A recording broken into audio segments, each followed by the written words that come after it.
المكتب التعاوني للدعوة والإرشاد وتوعية الجاليات بمحافظة بدر.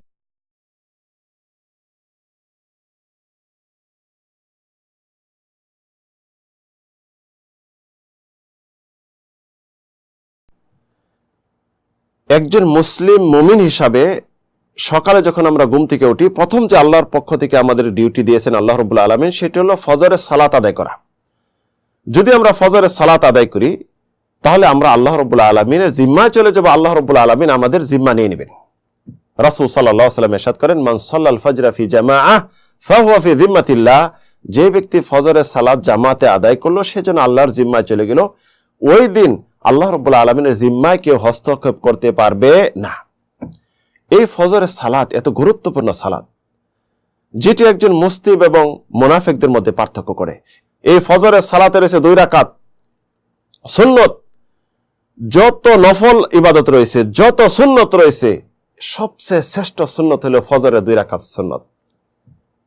মা আয়েশা রাদিয়াল্লাহু আনহা বলেন, রাসূল সাল্লাল্লাহু আলাইহি সাল্লাম সফর অবস্থায় কখনো ছাড়তেন না এবং সবচেয়ে বেশি গুরুত্ব দিতেন। লাম ইয়াকুনিন নবী সাল্লাল্লাহু আলাইহি সাল্লাম মিনান নওয়াফিল আশাদ্দু তাআহুতান মিন রাকাতিল ফজর। রাসূল সাল্লাল্লাহু আলাইহি সাল্লাম যত নফল সুন্নত রয়েছে তার মধ্যে ফজরের 2 রাকাত সালাতকে বেশি তিনি গুরুত্ব দিতেন। এর ফজিলত সম্পর্কে রাসূল বলেন, রাকাতুল ফজর খায়রুম মিনাদ দুনিয়া ওয়া মা ফিহা। ফজরের 2 রাকাত সালাত সুন্নত পৃথিবী এবং পৃথিবীর যা কিছু আছে সব থেকে শ্রেষ্ঠ। অথচ আমরা এই সালাত আদায় করার সুযোগ পাই না। আমরা যা উপার্জন করতে সালাত বাদ দিই, এটি কিন্তু বিলীন হয়ে যাবে, সব কিছু ধ্বংস হয়ে যাবে, আমাদের সাথে কবরে যাবে না। কিন্তু এই 2 রাকাত সালাত অবশ্যই কবরে যাবে। মহান রব্বুল আলামিন ইরশাদ করেন, মা ইনদাকুম ইয়ানফাদু ওয়া মা ইনদাল্লাহি বাক। তোমাদের কাছে যা আছে সব বিলীন হয়ে যাবে, ধ্বংস হয়ে যাবে।